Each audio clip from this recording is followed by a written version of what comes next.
के बाद एक बार फिर से इस्तकबाल करते हैं। दफा 370 की मनसूखी के बाद पाकिस्तान ने एलओसी पर अपनी नापाक हरकतों में इजाफा कर दिया है। पाकिस्तानी फौज मुसलसल एलओसी पर सीज फायर मुआहदे की खिलाफ वर्जी करते हुए फौजी चौकियों के साथ साथ रिहायशी इलाकों को भी निशाना बना रही है। कहा जा रहा है कि पाकिस्तानी फौज ने अपनी रेंज में भी इजाफा कर दिया है और पुंछ के उन इलाकों तक गोलाबारी की जा रही है जहां इससे पहले कभी नहीं देखी गई थी। कृष्णा घाटी सेक्टर में एलओसी से कई किलोमीटर दूर वाक़े धाराधलिया गांव में पाकिस्तानी फौज ने गोलाबारी की।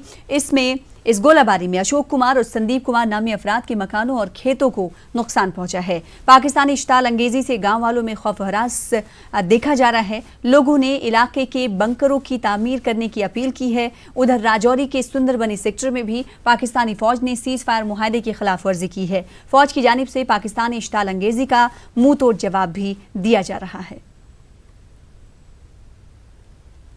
ये सर पार से आया फायर आया तो 3-4 ब्रश आए, उधर कुछ साइड पे चला गया, एक दो इधर लगे और सीधा इधर ग्रिल पर लगा। अंदर इधर हमारे बच्चे थे वगैरह तो बच गए बेचारे। चलो कोई जानी नुकसान नहीं हुआ। तो ये फायर करते हैं बाहर से, सीधा फायर पर जो आजकल सिविलियन पर करते हैं मकानों पर। आज से पहले इधर दरे में कभी नहीं आया, आज पहली बार ये आया फायर। तो किस तरह का खतरा है? बहुत खतरा है सर। अभी सामने हैं पोस्टें वगैरह, पूरा फायर करते हैं, सिविलियन पर करते हैं सर। हमको बहुत खतरा है इधर। पाकिस्तान आजकल बहुत फायर कर रहा है, सिविलियन पे कर रहा है, सिविलियन को टारगेट कर रहा है। तो अब ऐसा तो इधर पहले आज से पहले कभी हुआ नहीं कि कोई फायर आया हो। ये पहला चांस है इधर हमारे गांव में। तो लगा रेंज बढ़ाया उन्होंने? लगता है कि रेंज बढ़ाया है। तो हम भी अपनी गवर्नमेंट से अपील करते हैं कि उन पे कार्रवाई की जाए और साथ में हमें मोर्चे दिए जाए इधर गाँव में। देख रहे हो पाकिस्तान की पोस्टें दिखाई दे रही हैं आपको पीछे, वहाँ से जो पाकिस्तान लगातार सिविल पे फायर कर रहा है।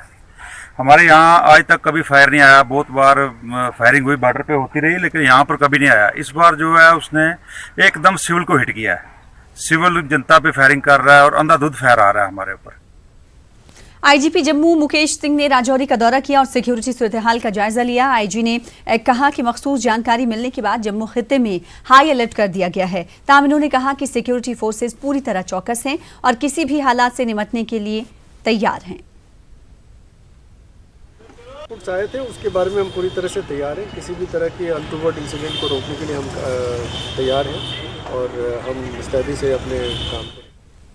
हज के मुकद्दस फरीजे की अदायगी के बाद जम्मू कश्मीर के हाजियों की वापसी का सिलसिला आज से शुरू हो गया है। हुज्जाज कराम की पहली परवाज आज सुबह श्रीनगर एयरपोर्ट पहुंची। गवर्नर के मुशीर फारूक अहमद खान ने एयरपोर्ट पर हाजियों का इस्तकबाल किया। इस मौके पर divisional commissioner Kashmir, IGP Kashmir, DC Srinagar, रियासती हज कमेटी के सीईओ समेत दिगर ओहदेदारान मौजूद थे।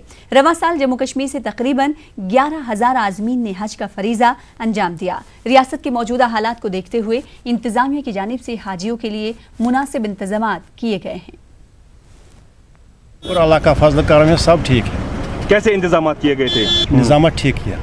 तो आप मुझे बताइए किस किस्म की दुआएं आपने वहाँ पे की, खास तौर पर कश्मीर के? खास तौर के कश्मीर की भी दुआ किया, ये हालात ठीक हो जाएगा। शुक्र अल्हम्दुलिल्लाह सब कुछ ठीक ठाक रहा। और लेकिन थोड़ी बहुत परेशानी हुई कि घर वालों के साथ टोटली बात नहीं कर पाए। बहुत ज़्यादा परेशानी हुई उससे कि ना कोई समझ आ रहा था हमें क्या करें और क्या नहीं करें, क्योंकि मेरे छोटे छोटे बच्चे हैं तो उनसे बात करने को जी चाहता था बहुत। वहाँ पे तो शुक्र अल्हम्दुलिल्लाह इंतजामात अच्छे रहे हमारे, हर एक काम बहुत अच्छी तरीके से, लेकिन दिल हमेशा फिर एक तरीके से यहाँ पे ही रहा, क्योंकि हमारे घर वालों के साथ हर एक के साथ अफेक्शन तो रहती है। जैसे 99% लोगों ने हमेशा कश्मीर के लिए ही दुआ की और हाथ उठा के मुख्तलिफ में हर एक जगह पे एक घंटे, ये नहीं कि 2 मिनट 3 मिनट के लिए, एक घंटे के लिए तकरीबन वहाँ पे दुआएं की गई। अच्छा, अल्लाह का बहुत ही करम होगा। तो कैसे इंतजाम किए गए थे? बहुत ही अच्छे इंतजाम थे, सब अच्छी तरह से था। अल्लाह ने करम किया, सब जगह हमारा सभी स्टे भी ठीक रहा, आना जाना भी, ट्रांसपोर्ट भी सब ठीक रहा हमारा। तो किस किस्म की दुआएं की गई? सब उम्मत के लिए दुआएं की गई। बेशक जो मुसीबतें मुश्किलें आती हैं हमारी सिर्फ नाफरमानियों की वजह से आती है, तो अल्लाह ताला हमको तौफीक दे फरमा बरदारी की, अतीउल्लाह और रसूल सल्लल्लाहु अलैहि वसल्लम की। तो हर मुश्किल, हर आसानी इंशाअल्लाह अल्लाह ताला अता करेगा। अल्हम्दुलिल्लाह वक़फ़ा व सलामुन अला इबादिल्लज़ीन इस्तफ़ा।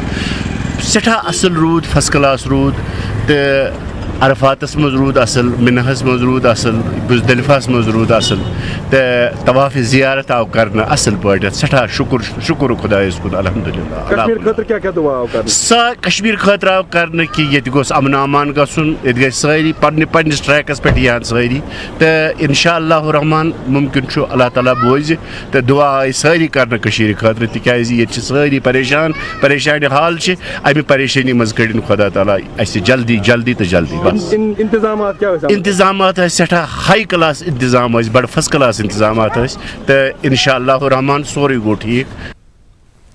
आगे बढ़ेंगे। गवर्नर के मुशीर के विजय कुमार का कहना है कि लॉ एंड ऑर्डर की बरकरारी के लिए मवासिलाती निज़ाम को बंद रखा गया है। इन्होंने कहा कि इस निज़ाम के गलत इस्तेमाल को रोकने के लिए एहतियाती तौर पर इसे बंद रखा गया है। विजय कुमार ने वादी में स्कूलों के खुलने से मुताल्लिक भी तफसीलात बताई।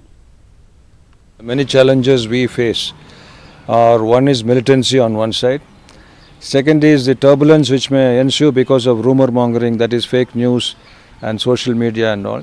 Third one is the haze or the confusion which were caused deliberately about the views with regard to the action taken by the government of India in the interest of the people, in the interest of integration and so on. So in each of this has an impact on the law and order situation. If the man on the street who is staying inside the house is not aware what is the intention of the government, then he is in a state of confused mind. He is in a state of mental limbo. So somebody who wants to exploit can always convert him and push him to the other side. Push him to the other side meaning he becomes not a partner to the government in the action. He thinks that he is distant. So this is a communication which needs to be addressed, and all efforts are being taken to convey what is happening. But because we have to maintain law and order, as an essential preventive measure, we have to reduce the communication channels so that it is not put to misuse.